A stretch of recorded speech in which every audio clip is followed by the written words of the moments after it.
buenos días. Buenos días. Le damos las gracias a ESCO, que ya lleva tantos años trabajando en España por Colombia, y no solo por Colombia, sino por toda América Latina, por este evento. Hoy tenemos dos personas muy especiales que son muy bien valoradas, muy queridas en Colombia, en América Latina, en España. Tienen una trayectoria muy amplia, muy rica en el campo de las leyes, de la justicia, de la diplomacia, de la paz. O sea que creo que realmente ha sido una elección magnífica. Gracias, Yolanda, por haberlos invitado, porque creo que ambos nos podrán dar, cada uno desde su perspectiva, una visión amplia, coherente, rigurosa y racional de qué es exactamente lo que está pasando, y sobre todo, creo que es lo que más nos interesa, cuál va a ser la perspectiva de futuro de un proceso tan complicado y tan complejo como es el proceso de paz en Colombia, que creo que todos tenemos claro que no se está jugando solo la paz de Colombia, sino que todo esto tiene grandes implicaciones para Hispanoamérica, para Sudamérica, inclusive para el mundo, ya que estamos en una sociedad globalizada, en la que realmente de lo que suceda en Colombia vamos a ver que tiene muchas repercusiones. Entonces, creo que la principal virtud de un moderador es hablar lo menos posible, con lo cual yo simplemente voy a presentar quiénes son estas dos personas que nos acompañan hoy, dos expertos, dos personas muy vinculadas con los últimos 30, 40 años de la situación política en Colombia, cada uno desde su visión, repito. Ambos son académicos también, pero ambos tienen una perspectiva en la praxis, es decir, no se han dedicado solo a la academia, sino que además han participado en procesos específicos. Don Hernando Valencia Villa, aquí a mi izquierda, es un destacado jurista colombiano, experto en Derecho Internacional de los Derechos Humanos y los Conflictos Armados, Justicia Penal Internacional y Justicia Transicional. Además, es doctor en Ciencias Jurídicas, con un máster en Leyes y un doctor en Ciencia de la Ley de la Universidad de Yale, donde estuvo realizando su doctorado entre 1980 y 1986. Es fundador y miembro de la Asamblea de la Comisión Colombiana de Juristas, una ONG muy importante colombiana de derechos humanos, que lleva también muchísimos años, digamos, en la vanguardia de defensa de los derechos humanos en Colombia, y ha ocupado cargos jurídicos muy importantes tanto para el gobierno de Colombia como para instituciones internacionales de prestigio como la OEA y la UNESCO. También ha desempeñado una vasta carrera académica como profesor e investigador en diferentes universidades del mundo. Muchas gracias, Hernando. Me place presentar también a don Yago Pico de Coaña. Él también es académico, es diplomático, es ex embajador en misión especial para asuntos multilaterales iberoamericanos, tanto en Colombia como en Nicaragua. Es licenciado en Derecho por la Universidad Complutense de Madrid, a la cual ingresó en 1971 en la carrera, desde la cual ingresó en la carrera diplomática en 1971. Ha estado destinado en las representaciones diplomáticas españolas en Guatemala, Naciones Unidas y la Organización de Estados Americanos. Ha sido además subdirector general de Asuntos Políticos de México, Centroamérica y Países del Caribe, embajador de España en Nicaragua y director general de Política Exterior para Iberoamérica. En 1996 fue nombrado embajador de España en Colombia y posteriormente vocal asesor en el Gabinete Técnico de la Subsecretaría de Asuntos Exteriores. En octubre de 2003 pasó a ocupar el puesto de embajador delegado permanente de España en la UNESCO, y en julio de 2004 el de embajador en misión especial para asuntos multilaterales iberoamericanos. También ha sido presidente del Consejo de Administración del Patrimonio Nacional de España. Creo que es una presentación muy resumida, pero básicamente puede darnos una idea de quiénes son estos dos expertos que hoy tenemos el honor de contar con nosotros. Yo quisiera simplemente cederles la palabra y recordar que el título de nuestro conversatorio, el cual va a durar aproximadamente 2 horas, quizás un poco menos, porque hemos empezado ya tarde, y cada uno de ellos tendrá unos 25 minutos para participar, para exponer su punto de vista. Luego, creo que lo más sensato es que abramos una ronda de debate, de preguntas, cuestionarios, conversatorio. Si os parece bien, entonces el tema es Colombia, pasado, presente y futuro. Abordar con los participantes y asistentes el escenario actual de diálogos de paz entre el gobierno y la guerrilla de las FARC, y buscar un debate sobre todas las posibilidades y dificultades que tendría una Colombia sin guerra. Sin más, yo le cedo la palabra al profesor Hernando Valencia Villa. Gracias. Muchas gracias. Quiero expresar mi reconocimiento a Yolanda Villavicencio y a ESCO por esta amable invitación que me permite presentar, o más bien compartir con ustedes algunas reflexiones y preocupaciones sobre el actual proceso de paz que se adelanta entre la administración Santos y la guerrilla de las FARC en La Habana. Quiero primero hacer una aclaración metodológica y plantear tres preocupaciones principales desde el punto de vista que es el mío, el derecho internacional y el derecho constitucional colombiano. La aclaración es la siguiente: como ciudadano colombiano, yo comparto la esperanza y la ilusión de la inmensa mayoría de los colombianos por esta experiencia que se está adelantando en este momento, y deseo fervientemente que se alcance un acuerdo de paz. Me parece que es lo mejor que le puede pasar al país. Y en ese sentido yo no tengo ninguna reserva como ciudadano, como exiliado. Como jurista, en cambio, mi deber es formular preguntas y hacer distinciones y recordar que no estamos solos, que nos movemos en un contexto internacional muy complejo, que ha cambiado en las últimas 2 décadas y que le impone hoy al Estado y a la sociedad civil en Colombia unas obligaciones, no solo jurídicas, sino también éticas y políticas, que hace 20 o 25 años no existían.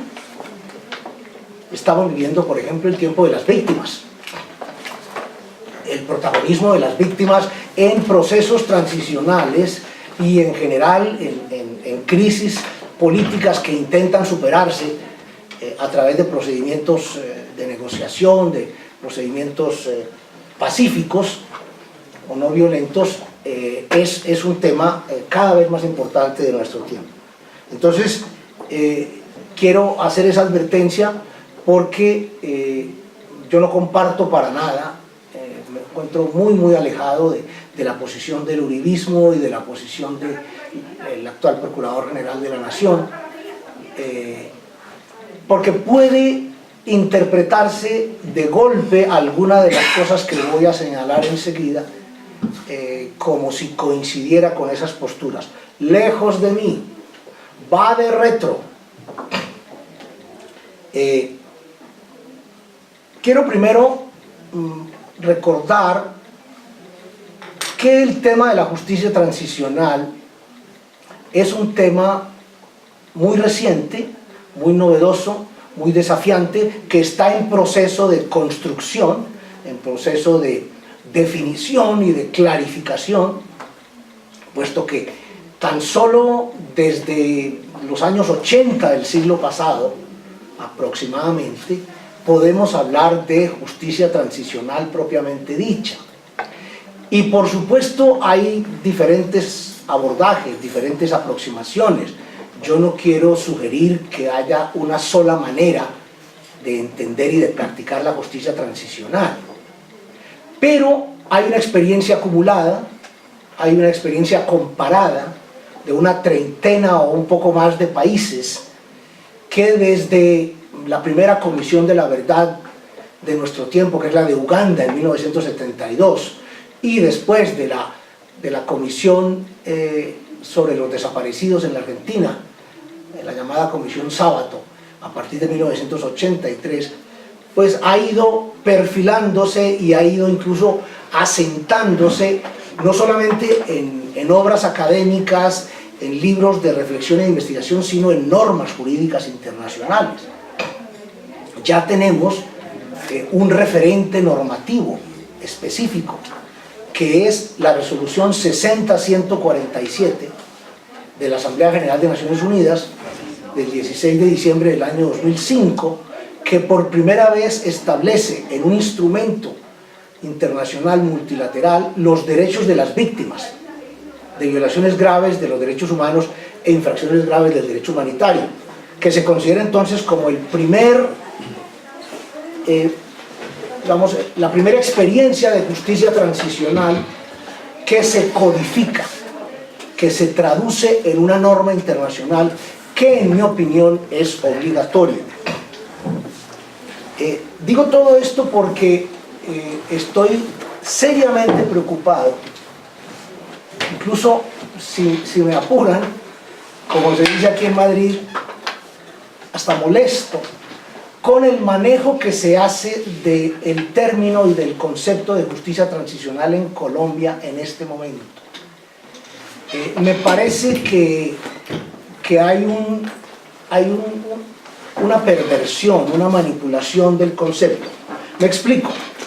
Desde que se puede hablar de justicia transicional, como digo, en las últimas 3 décadas del siglo pasado y esta década y media que llevamos del siglo XXI, está muy claro que la justicia transicional es el resultado de la lucha contra la impunidad de una serie de regímenes políticos, inicialmente las dictaduras militares del Cono Sur de América, porque de ese debate sobre y contra esos regímenes surgieron las primeras bases, los primeros presupuestos, los primeros fundamentos de justicia transicional en la antigua Comisión de Derechos Humanos de Naciones Unidas en Ginebra.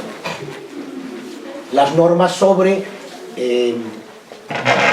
derechos de las víctimas, lucha contra la impunidad y las obligaciones que tienen los estados durante y después de los procesos transicionales.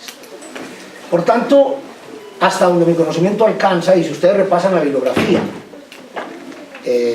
los grandes textos sobre esta materia, que ya están traducidos al español, por ejemplo, Cerrar los libros, o Rendición de cuentas, como se ha traducido en Argentina, de John Elster, o Verdades innombrables, de Priscilla Heiner, que se ha traducido en México y se ha reeditado aquí en España, y otros muchos textos, se encuentran con que la racionalidad profunda y fundamental de la justicia transicional es la lucha contra la impunidad.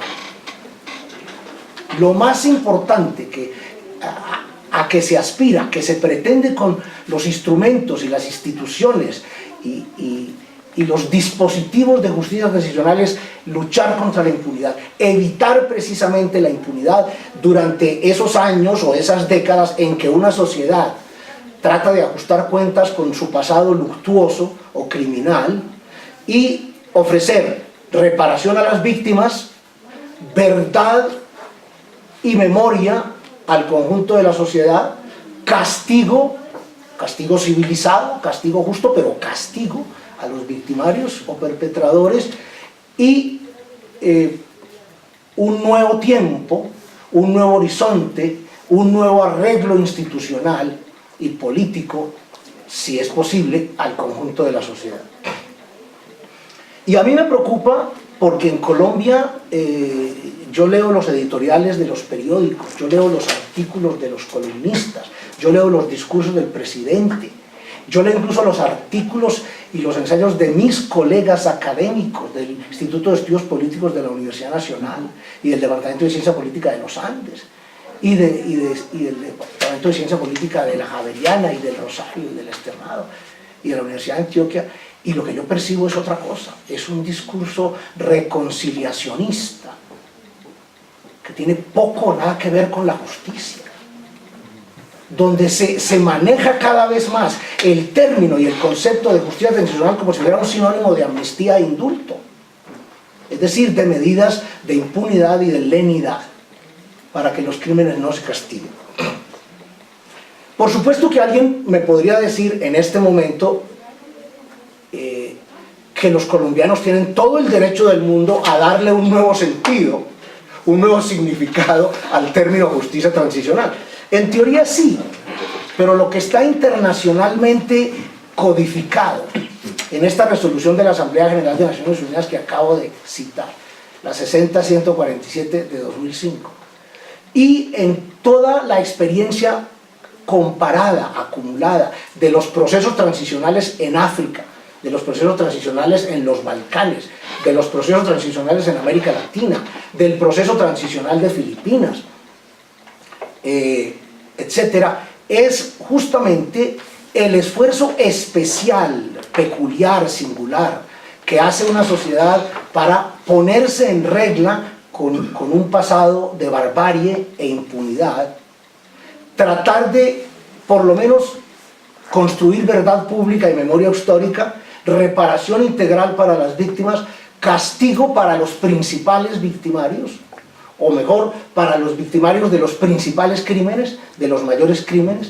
de los crímenes graves contra el derecho internacional, y lo que se llama en la bibliografía lustración o depuración de élites o de cuadros, que es una cosa de la que se habla poco en Colombia, y me temo que con cierta razón, pues porque todavía, digamos, sectores que tienen responsabilidades muy claras en la conducción del conflicto tienen todavía mucho poder, mucho prestigio y mucha influencia en el país. Me refiero a que, por ejemplo, en la experiencia de los países de Europa del Este, que también es muy interesante desde el punto de vista transicional, ha habido grandes depuraciones, o para decirlo en buen romance, purgas. Es decir, los personeros, los voceros del antiguo régimen se van para su casa. Yo no estoy proponiendo que se encarcele a nadie, ni mucho menos que se le impongan sanciones indebidas, ni siquiera que se los destierre, pero sí que se los pase a buen retiro. Y esto es algo de lo que hay que hablar en Colombia, y hay que empezar a hablar ya. Hay que licenciar a toda una generación, si el país quiere realmente renovarse, ¿no?, y asumir un proceso de justicia transicional con todas sus letras. Y el tema de la reconciliación, sobre el que volveré, es un tema que, si me permiten decirlo con franqueza, tiene tanto de largo como de ancho. Digámoslo de una vez. Primero, la reconciliación no es un punto de partida, sino un punto de llegada. Segundo, la reconciliación no es una categoría jurídica ni política, sino psicológica y religiosa. Y tercero, la reconciliación tiene que darse, si se da, como una iniciativa de la sociedad civil. Los únicos que pueden perdonar son las víctimas. Las únicas que pueden perdonar son las víctimas. El Estado no puede perdonar por las víctimas. Eso está absolutamente establecido con un fuerte consenso a favor en toda la literatura, en toda la jurisprudencia, en toda la doctrina internacional. Si ustedes examinan, por ejemplo, el libro de Priscilla Heiner sobre comisiones de la verdad, el que se llama Verdades Innombrables, que ella hace una especie de sociología política comparada de 35 procesos transicionales en todo el mundo en los últimos 40 años. Y menciona el caso argentino, y ella dice: en Argentina reconciliación es una mala palabra. No se puede hablar de reconciliación en Argentina, ni aún hoy. La gente considera que se le está proponiendo una alternativa indecorosa, una alternativa injusta. Lo que la gente quiere es justicia, no venganza, no talión, pero sí justicia, justicia judicial. Y la justicia judicial significa básicamente esclarecimiento de los hechos, es decir, construcción de la verdad pública y recuperación de la memoria histórica, castigo de los victimarios y reparación de las víctimas. En Colombia, en estos últimos años, más o menos desde el momento en que se iniciaron o se anunció el comienzo de las negociaciones en agosto del 2012, y luego cuando se instalaron las negociaciones en Oslo en octubre y se iniciaron en La Habana en noviembre de ese mismo año, han surgido dos iniciativas jurídicas que a mí me preocupan mucho y que han venido siendo severamente cuestionadas por la comunidad internacional de derechos humanos. Me refiero al llamado Marco Jurídico para la Paz y a la reforma del fuero militar, que ya era un hecho cumplido, pero que la Corte Constitucional colombiana declaró inexequible, declaró inconstitucional por vicios de procedimiento en su formación. Pero una vez más está otra vez en la agenda legislativa. Y ahora por partida doble, porque se pretende fortalecer, ampliar y extender el fuero militar, que para mí es una garantía de impunidad, tanto por la vía de la reforma constitucional como por la vía de la reforma legal. No quiero extenderme en eso, lo que quiero señalar es que se trata de dos herramientas, de dos estrategias de manejo de la transición, especialmente a partir de una eventual firma de un acuerdo de paz entre gobierno y guerrilla, que plantean grandes preocupaciones, que no están exentas de serios problemas normativos. Sobre el marco jurídico para la paz, por ejemplo, se ha expresado con críticas muy serias, muy fundadas, la fiscal de la Corte Penal Internacional, doña Fatou Bensouda. Y sobre el fuero militar se ha expresado toda la comunidad internacional de derechos humanos, es decir, Amnistía Internacional, Human Rights Watch, Human Rights First, la Comisión Interamericana de Derechos Humanos, con la que tuve el honor de trabajar hace algún tiempo, que es una entidad pública, es una entidad intergubernamental, no es una ONG, la propia Corte Interamericana, en esta última sentencia que salió la semana pasada, sobre, bueno, hace unos días ya, pero apenas la hemos conocido esta misma semana, sobre la batalla del Palacio de Justicia, de manera que únicamente quiero llamar la atención sobre eso. Además, no sé si ustedes saben, el marco jurídico para la paz, que es una reforma constitucional que introduce disposiciones transitorias para el manejo normativo del posconflicto, fue redactado por un filósofo, un sociólogo y un médico. Es decir, Sergio Jaramillo, Eduardo Pizarro y Roy Barreras. No hubo ningún jurista, ni nacional ni extranjero, que le metiera la mano a eso, y se nota. Y dicho sea con todo respeto, la Corte Constitucional lo declaró exequible, es decir, conforme con el ordenamiento jurídico colombiano, pero yo muy respetuosamente discrepo de esa decisión de la Corte. Y el tercer punto que quiero plantear es el problema de la amnistía. Miren, la tradición colombiana es la de amnistías e indultos, que se remontan a mediados del siglo XIX. Por tanto, lo más fácil, lo más cómodo, sería incorporar al acuerdo de paz que eventualmente se firme entre el gobierno del presidente Santos y las FARC, unas normas sobre amnistía e indulto, porque esa es la inercia histórica y política acumulada y disponible en el país. Lo que yo propongo es precisamente romper con esa tradición, alto y claro, romper con la tradición de impunidad y de lenidad e intentar por lo menos un cierto ejercicio de justicia judicial sobre los principales perpetradores de los principales crímenes de lado y lado, de todas las partes contendientes. Yo estoy de acuerdo con cualquiera que me diga que es imposible investigar, es decir, esclarecer, castigar y reparar todos los crímenes, por supuesto, por razones obvias, por razones económicas, por razones logísticas, por razones de tiempo, y porque además hay una cierta cantidad de personas involucradas en el conflicto, tanto del lado de las fuerzas militares como del lado de las guerrillas, que no pueden ser acusadas más que de participación en las hostilidades, es decir, de delitos directamente vinculados a las hostilidades, y siempre, digamos, en plan subalterno. Pero como lo han venido estableciendo ya de manera muy firme y muy enérgica y absolutamente inequívoca los tribunales penales internacionales, el de la antigua Yugoslavia, el de Ruanda y la Corte Penal Internacional de carácter permanente, cuando se trata de juzgar y eventualmente castigar crímenes internacionales graves, pues hay que tratar de concentrarse en los principales crímenes y por tanto en los principales perpetradores, es decir, en los altos responsables políticos y militares. Yo sé que hablar de estas cosas es muy problemático y muy impopular en Colombia. Yo me responsabilizo de eso, pero yo considero que es mi obligación hacerlo.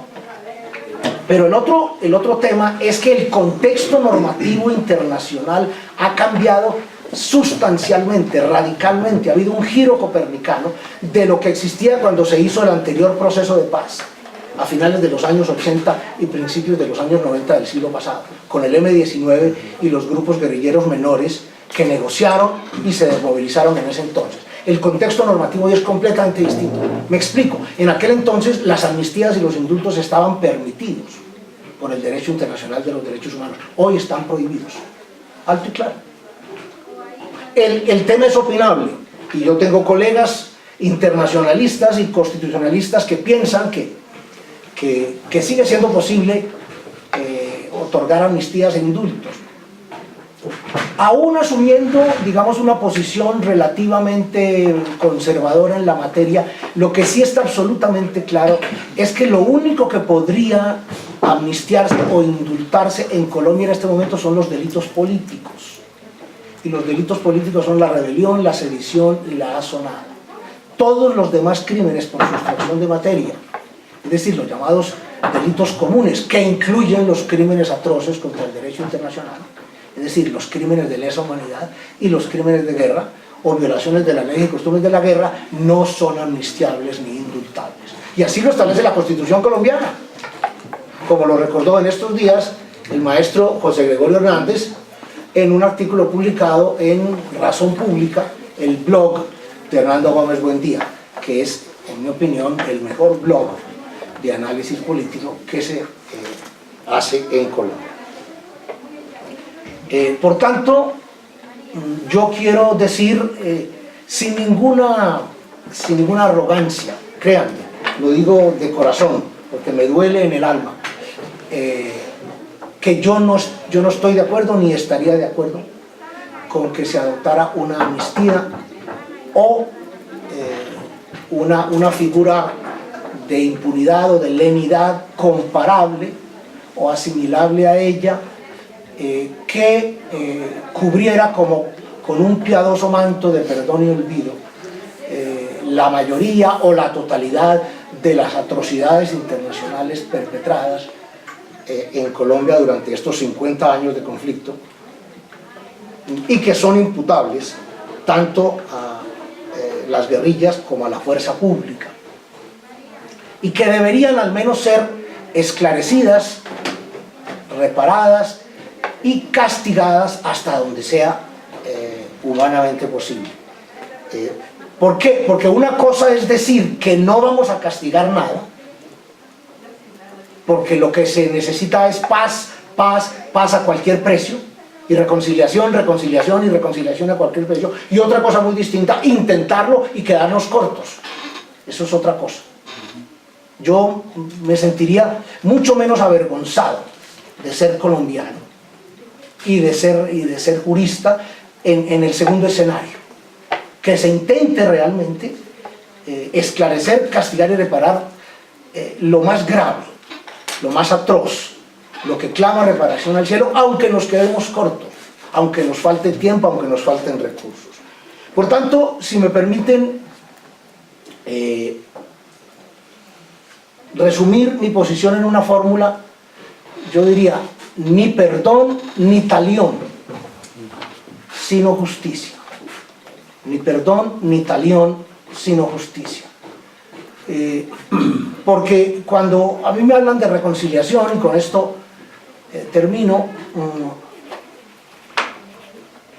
yo tengo la sensación de que se habla o se escribe desde un horizonte incluso mucho más idealista, mucho más romántico que el que yo pueda tener en este momento con mi postura que acabo de explicarles de manera muy resumida. ¿Por qué? Porque la utopía que debemos perseguir desde un punto de vista democrático, de democracia contemporánea, de democracia real, de democracia efectiva, me parece que no es la de una sociedad donde todos nos amemos y nos abracemos y nos besemos a mañana, tarde y noche, sino una sociedad abierta, pluralista, donde la violencia y las vías de hecho estén desterradas para todos, para gobierno y sociedad civil, para Estado y sociedad civil, pero donde haya muchas maneras de ser, muchas maneras de actuar, muchas maneras de hablar, muchas maneras de pensar, de sentir, donde haya una pluralidad, una diversidad dinámica, incluso trepidante, fuerte, enérgica, y donde se puedan ir tramitando los problemas de fondo de la sociedad colombiana, que son la desigualdad socioeconómica, la impunidad judicial, el atraso, la marginalidad, la pobreza en que todavía viven casi la mitad de nuestros compatriotas, en fin, todo lo que ya conocemos de sobra, de una manera civilizada. Y recuerdo lo siguiente, los hombres no pueden ser reconciliados, tienen que reconciliarse. Reconciliar es un verbo activo y se refiere a una acción colectiva, por lo cual solo tiene sentido si se conjuga en la primera persona del plural. Y además, otra idea que les dejo para la reflexión: la reconciliación no es la unión, sino la separación entre los combatientes. O sea, para mí la paz en Colombia tendría que parecerse, y debería parecerse mucho más a un divorcio que a un matrimonio. Sí, se los digo bien claro y de manera muy pedestre, de manera muy prosaica. Claro, ¿por qué? Porque desde la Ilíada sabemos que la guerra es un lazo mortal, brutal, salvaje, que se traba, que se ata entre las personas y entre los grupos. Y de lo que se trata precisamente es de romper ese círculo vicioso, esa dinámica diabólica, y permitir que haya una separación de los combatientes, que haya una separación de las fuerzas hostiles, y que los combatientes se reintegren de la mejor manera posible, pero sin aspirar ni muchísimo menos a una especie de paz idílica que yo no veo realmente factible. Y quiero terminar con una frase de Albert Camus en las cartas a un amigo alemán, escritas al final de otra guerra, la guerra más grave y la guerra más grande que hemos librado los humanos, la Segunda Guerra Mundial, cuando decía, y yo quisiera hacer mías estas palabras: me gustaría poder amar a mi país sin dejar de amar la justicia. No deseo para él cualquier tipo de grandeza, y menos todavía la de la sangre y la mentira. Quiero que la justicia viva con él y le dé vida. Muchas gracias.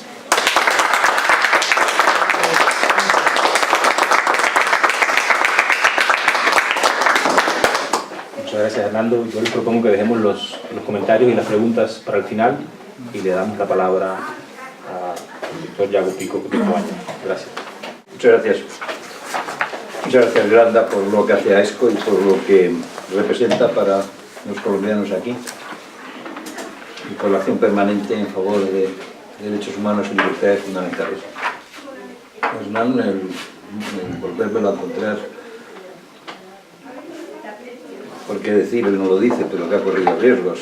Sé muy bien lo que es la Asociación Colombiana de Juristas y las veces que tuvimos que tomar contacto con ellos en todo el proceso de paz. Bueno, pues está ahí. En esta vida, si quieres cooperar, hay que aceptar los riesgos. No arriesgas nada, es perderlo todo. Arriesgar un poco es a lo mejor perder algo, pero a lo mejor se consigue algo.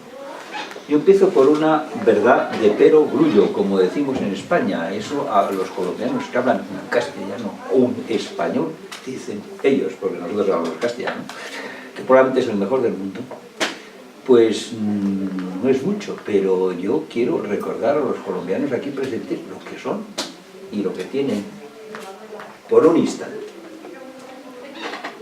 Colombia es un gran país, es un maravilloso país en donde mi esposa y yo vivimos 6 años largos y que tiene de todo, oiga, tiene 3 mares, si contamos el Amazonas, pesca de altura y de bajura, ganadería y productos lácteos de gran calidad. No estoy descubriendo nada, pero conviene recordarlo. Las mejores flores cortadas del mundo con permiso de los holandeses. Un café mundialmente reconocido. No solo una figura de Juan Valdés, sino porque es muy bueno. Un carbón que según mis paisanos asturianos dicen que es el de mejor calidad del mundo y de fácil extracción. Níquel, zinc, esmeraldas, oro, petróleo, instituciones académicas, universitarias, lingüísticas y culturales de prestigio reconocido, el Instituto Caricuervo, por ejemplo. En la capital y en los departamentos, premios Nobel. Es que algo se nos ha olvidado. Premios Nobel, premios Cervantes, Reina Sofía de Poesía, 5 premios Príncipe de Asturias, una treintena de premios Reyes de España de periodismo. Un patrimonio colombiano y precolombino, cuyo cénit está en Cartagena de India. No estoy descubriendo nada, ¿eh? Pero conviene recordarlo. Popayán, Barichara, San Agustín y Tierra Adentro, por ejemplo, donde existen las únicas tumbas de segunda generación que yo conozco. No hay otras. Poco visitables por problema de conflicto. Desborda, en fin, con la simpatía y amabilidad de sus gentes, y habla un español, como antes he dicho, de primera calidad. Ahora, para tenerlo todo, pues han tenido ustedes también en Colombia los paramilitares, las guerrillas y el narcotráfico, que juega rasteramente con los dos y con la sociedad, constituyendo hoy, no lo olvidemos, el problema más importante no solo de Colombia sino del mundo. Cómo juega de rasteramente la mafia con uno y otro lado, incluso en el caso del conflicto colombiano. Y además, un peligroso intento de instalación, Fernando, de la impunidad como creencia, o carencia, mejor dicho, de la ejecución real de la justicia. Yo ahí soy partidario bastante, como tú, si me lo permites, un poco la idea jesuítica de primero la verdad, porque hay que conocerla, después justicia, y entonces ya tenemos tiempo para el perdón. Pues cuando empezó el escritor colombiano, es que depende de cómo se mire y qué es lo que se elija. Desde el año 48. Más de 40 años, Marquetalia, como dicen las Fuerzas Armadas Revolucionarias de Colombia, guión Ejército del Pueblo. Desde Anorí, como señala el Ejército de Liberación Nacional, depende de los funcionarios. La década de la violencia de los 50, principios del siglo XX, finales del XIX con la guerra de los 1000 días. Curiosamente, que es a lo que voy, nunca se ha podido en todos estos, no sé cómo no aprendimos. Cuando estoy hablando de Colombia, no eximo a España. Nosotros tuvimos una guerra civil, no nos copien, ¿eh? Que duró 3 años y 1 millón de muertos. O sea que también, para desembocar, fíjese usted que de negocio en una dictadura de 40 años. O sea que hicimos un negocio enorme, ¿eh? Pero en fin, en ninguna de estas situaciones se ha podido derrotar totalmente por la vía armada al adversario. Hombre, yo creo que ya podemos pensar en que hay que probar otra cosa. Digo yo. Por cierto, me pueden interrumpir cuando quieran o preguntar lo que quieran. Y si nos cansan, pues me paro y empezamos a hablar.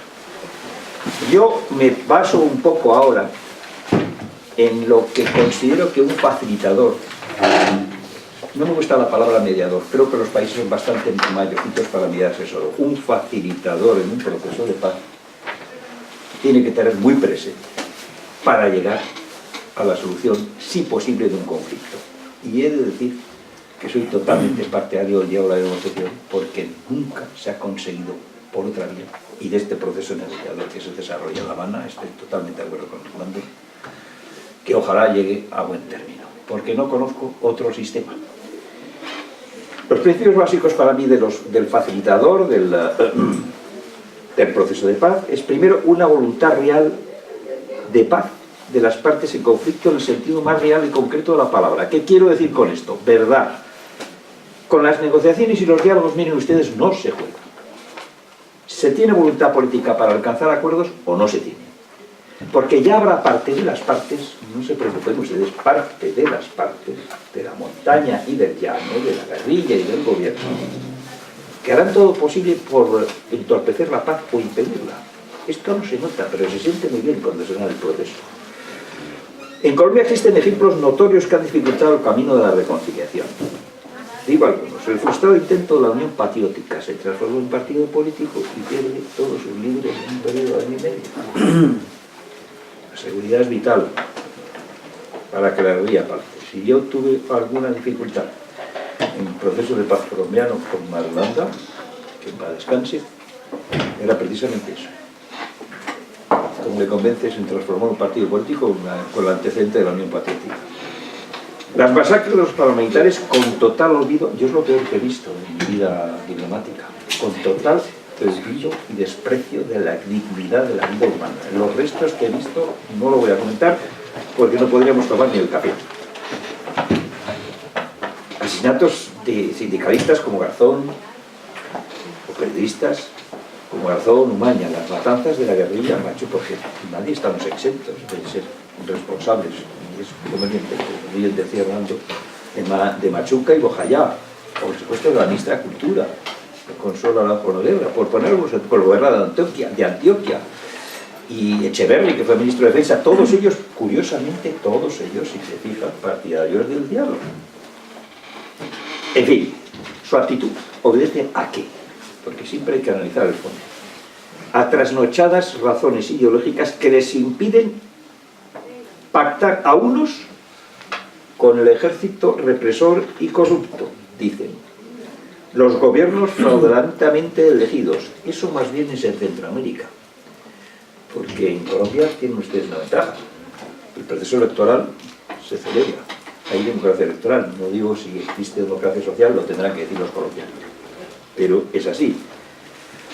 O la burguesía acomodada que no admite el más mínimo cambio en su modo de vida. A otros, que negociar con unos bandoleros que viven en las montañas, cometen fechorías, son comunistas y o marxistas y en consecuencia enemigos de un pueblo al que dice defender. Otros motivos económicos. Hay gente que vive muy bien en la guerra, no se crean, y se lucra con la guerra. Yo recuerdo siempre en el caso del conflicto de Salvador que contento se ponía un empresario que conocía constructor cada vez que la guerrilla echaba bajo un puente. Dice, eso lo voy a reparar yo y cobrar, claro. Por motivos también de conservación de privilegios o intereses inconfesables que favorecen a determinadas clases sociales. Y no estoy utilizando ningún término marxista por Dios, sino real como la vida misma. Pues bien, yo no vivo bien en la guerra, a mí me duele mucho la guerra, y mucho más la guerra entre hermanos, porque lo hemos vivido en España también, que es la peor de las guerras, por la cantidad de injerencias que tiene y en conflictos en pueblos, ciudades o entre hermanos. Miren ustedes, la película Sergio Cabrera, que es muy indicativa, Golpe de Estadio se llama, además, no sé si la han visto, pero si no la han visto yo les aconsejo mucho que la vean. En el fondo lo que pasa es que ahí, pero es que eso yo lo he vivido también muy recientemente, es decir, con distintos resultados en el ambiente futbolístico. Se reúnen guerrilla, militares, para poder ver un partido de fútbol que propicia el párroco. Partido de fútbol entre Argentina y Colombia, que por cierto ganó 5-0 Colombia en Buenos Aires, resultado histórico para los futboleros. Se reúnen y lo ven. Por eso mismo he visto yo en partido de Argentina y Colombia también. Esa vez ganaron los argentinos los dos, pero en fin, reunidos ambos, ven el partido y al acabar le dice un soldado al sargento, pero ¿por qué? Vean la película y lo verán, pero ¿por qué no podemos seguir aquí? tan contentos como estamos ahora, sin conflicto. Nos hemos tragado con manos, además yo conozco parientes de este señor y del otro. Y le contesta el sargento, no es posible, no es posible, nosotros, dice, además, oye, ¿tú te das cuenta que si no existiera la guerrilla, de qué íbamos a vivir tú y yo? Eso es lo que hay que combatir. Se puede vivir perfectamente bien, sin guerra, y mejor y mucho más barato. En la Universidad de Salamanca, mi esposa Mercedes, me acuerdo que juntó en el centro que existía entonces en la Universidad de Salamanca, porque no había Centro Cultural Español, así lo hay, y que realizó una gran labor en Bogotá, una mesa redonda con las esposas de un guerrillero, un paramilitar, un soldado del ejército y la vida de un importante cargo militar, pitano. 4 mujeres, de distintas características. ¿Saben ustedes cuál fue la conclusión de las mujeres y de las señoras? La primera es, la guerra la hacen los hombres. Y la segunda, ¿y todo esto para qué? ¿Todo esto para qué nos ha servido? Personas que habían estado inmersas en el conflicto. ¿No creen que es verdad que necesitamos negociar para acabar con un conflicto de estas características? Segundo, interlocutor válido y, si es posible, único o escalonadamente único.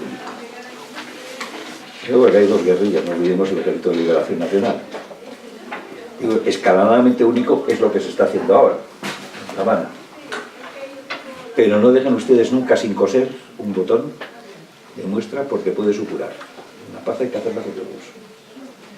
Tercero, carencia de protagonismo. La búsqueda de la paz no es ni para alcanzar una alcaldía, una gobernación, un puesto en el Senado, en la Cámara de Representantes, el Congreso o en la Asamblea. No es para salir en televisión, obtener un titular en el periódico o exhibirse dando conferencias y entrevistas cuando se está en el proceso. Hablar después sí es sano para que se junten las experiencias anteriores. La paz se construye con alternativas serias. No es para ser utilizada como argumento en charlas de café. Es muy típico eso, yo lo he vivido. No, si yo ya le dije lo que ¿cuándo se le ha dicho? En una charla de café, no. La paz se hace, no se pregona. Tercero, una enorme discreción. Miren, no se negocia en una plaza de toros. Yo estoy muy de acuerdo con las negociaciones en la plaza. El tal error que cometimos entonces es que fueran en Colombia, que tuviéramos la prensa encima, que por cierto no quiere decir ocultamiento y falta de transparencia, simplemente que para llegar a acuerdos de principio hay que negociar a solas. En El Salvador tardamos 5 años en hacer una agenda. En Colombia tardamos 5 meses y no conseguimos hacer la paz. En El Salvador sí. Depende, cada circunstancia es hijo. Claro que es verdad que en el centro de Centroamérica no había un problema del narcotráfico encima tan claro, ni el problema de la droga. Había una serie de diferencias y además las guerrillas centroamericanas eran, pues como diría yo, que no secuestraban por dinero, vamos, entre otras cosas. Y que si una vez se les ocurrió matar a un alcalde porque era un soplón, yo me acuerdo que paré la negociación y les dije que así no seguía.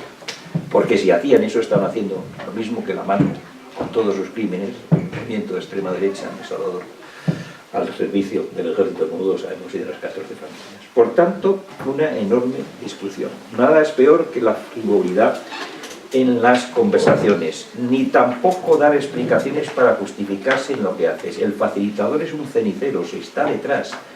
Son las partes las que van a dar las buenas noticias. Las malas a lo mejor sí, pero las partes son las que tienen el principal objetivo de presentar lo que están haciendo de acuerdo a cada una de las circunstancias. Una gran tolerancia, un gran respeto. Miren ustedes, el tolerante cree en el diálogo y en el entendimiento y por tanto considera que dialogar no es símbolo de debilidad y que conceder no es símbolo de entrega. La tolerancia respeta los planes de vida que los otros hayan adoptado siempre que no violen el derecho de los demás.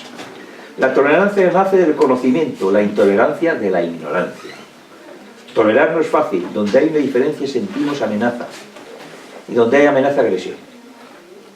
Tolerar se fundamenta en la justa y equitativa distribución de la renta, en la justicia, la injusticia, la impunidad, la corrupción, el hambre, la opresión, el desempleo crónico, la discriminación por razones económicas de cultura, raza, religión, de sexo, las desigualdades sociales son simplemente intolerables.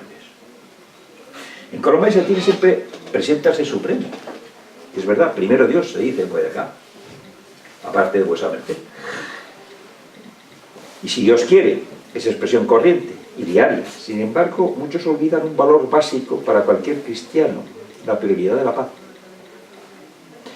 Si a mí se le pregunta, bueno, es que hay que deshacer a los de enfrente, a la guerrilla, por ejemplo. Perfecto, maravilloso. Es como ya pregunta aquí en España, ¿usted está a favor de la rehabilitación de la droga? Dice, sí, claro, dice, magnífico. Al lado de su casa vamos a poner un centro rehabilitador de drogadictos. Ah, no, eso ni hablar. ¿Usted está a favor de deshacer al ejército de frente? Paz, maravilloso. Espero que su hijo se incorpore al ejército para colaborar. Ah, no, mi hijo no. ¿En qué quedamos?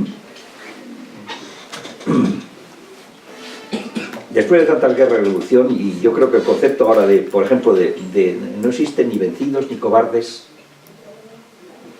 entre las personas que negocian.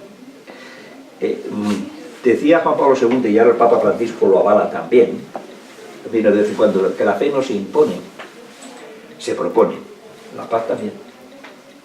Una paz impuesta, históricamente, lo ha recordado en parte Hernando, pensemos la Primera Guerra Mundial, no resulta. La paz es hija de una política de Estado, como sexto punto, y no de gobierno. No se debe, por tanto, electoralizar. No importa quién la haga, lo importante es que se haga. En Guatemala y en El Salvador, por ejemplo, fueron distintos gobiernos, 4 o 5, depende de los años que se hubo que negociar. Se tiene que tratar de aprovechar las experiencias de gobiernos anteriores.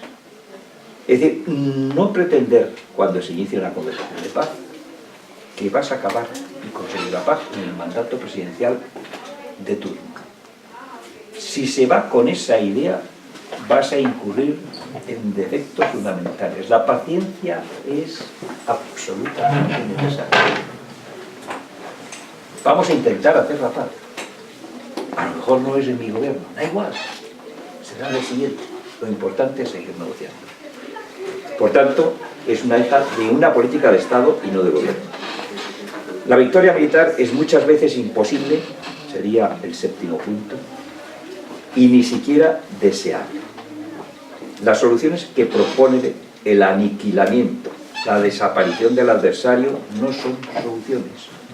Hay que buscar su transformación, que es distinta y más lenta, pero necesaria. Como octavo punto, una gran seriedad de los terceros, de los facilitadores. No debemos nunca herir hipersensibilidades. No da innecesarias teóricas ni charlas de café. La transmisión del mensaje, que es generalmente oral, debe ser muy precisa y respetar la confidencialidad. Yo soy muy partidario de los mensajes orales y no escritos. Se puede uno volver loco con un mensaje escrito, porque empezamos a discutir la coma y nos dan la noche de los justos, antes de terminar. En fin, hay que respetar la confidencialidad, por supuesto, y ser enormemente preciso en la transmisión. Y a partir de ahí se dialoga. No temer la evidente necesidad, sería el noveno punto, de iniciar reformas profundas para quitar banderas a las justas o demagógicas reivindicaciones sociales. Cambios que se han de comentar tanto en América, en nuestra América, como en Occidente. Vamos a ver, no presumamos, los occidentales a veces presumimos demasiado y estamos... Decía Svetan Todorov que nos advierte el rasgo negativo que caracteriza a los occidentales. ¿Saben ustedes cuál es el miedo? Y lo digo por lo que pasa, nos cuenta el europeo, donde vivís y conocéis muy bien. Miedo ante el ascenso económico imparable de las nuevas potencias orientales, ante una eventual crisis de la energía, ante esas rebeliones del mundo occidental que desde el 11 de septiembre asumen la forma de terrorismo islámico. Y añadiríamos miedo ante esas masas de inmigrantes a los que han recurrido para alimentar la gran onda de crecimiento del fin de siglo y que ahora dejan de ser útiles y se convierten en competidores desleales por los recursos escasos. El civilizado pierde entonces, dice Todorov, su condición de tal no reconociendo la plena humanidad del otro. Su miedo a los supuestos bárbaros le pueden llevar a convertirse en bárbaro. Y eso los europeos tenemos que tener. Los occidentales, el Western European, nada, los de las días, vamos, ese grupo, tenemos que tener cuidado.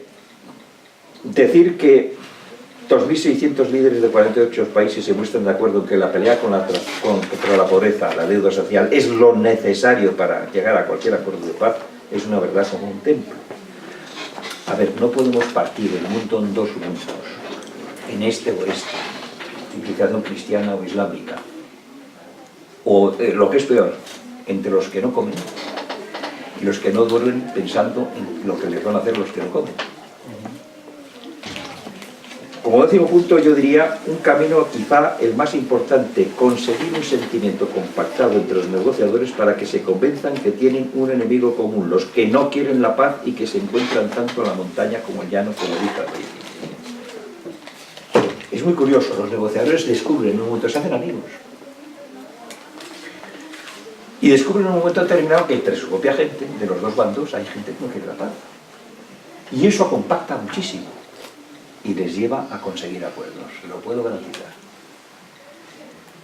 Un décimo, utilizar con sabiduría la ayuda internacional.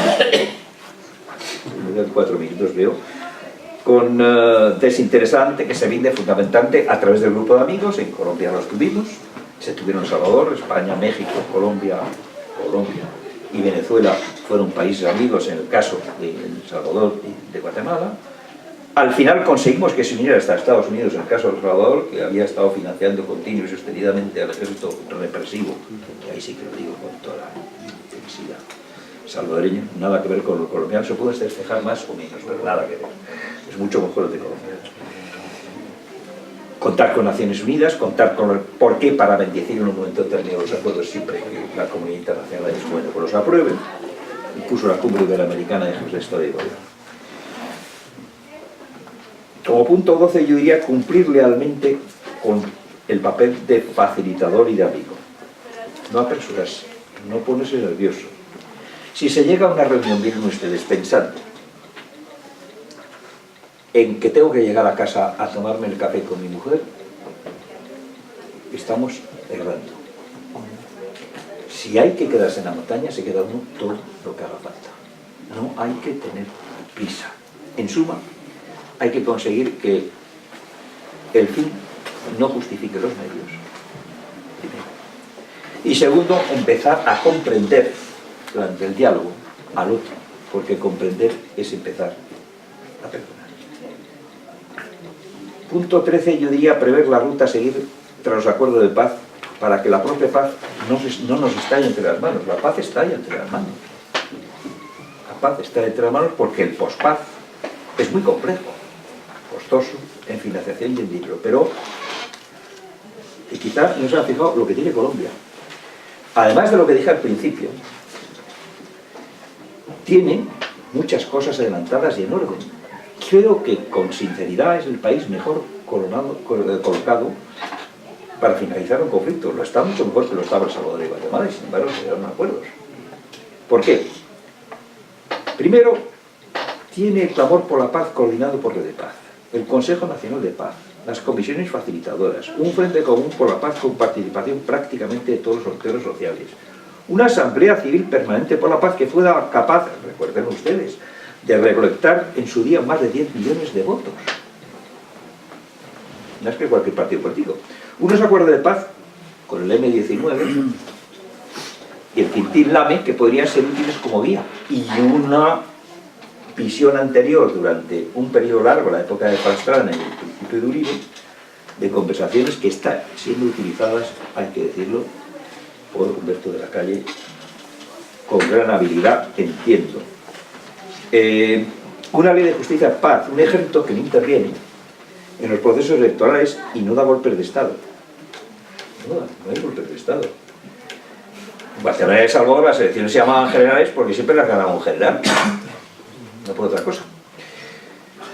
Tienen también ustedes una Corte Constitucional y una Corte Suprema de Justicia, una Fiscalía General de la Nación que además es elegida intercaladamente para que no coincida con el periodo gubernamental, una Procuraduría General de la Nación, una Contraloría y desde luego una Defensoría del Pueblo con antenas en los diferentes departamentos. Y ahora además, desde la época pastrana también hay agentes, iba a decir inspectores por lo menos, que supervisan los derechos humanos en el propio ejército. En suma, Colombia está perfectamente preparada para poder asentar las bases de una paz futura cuando esta paz nos estalle, para que no nos estalle en las manos y se desperdicie.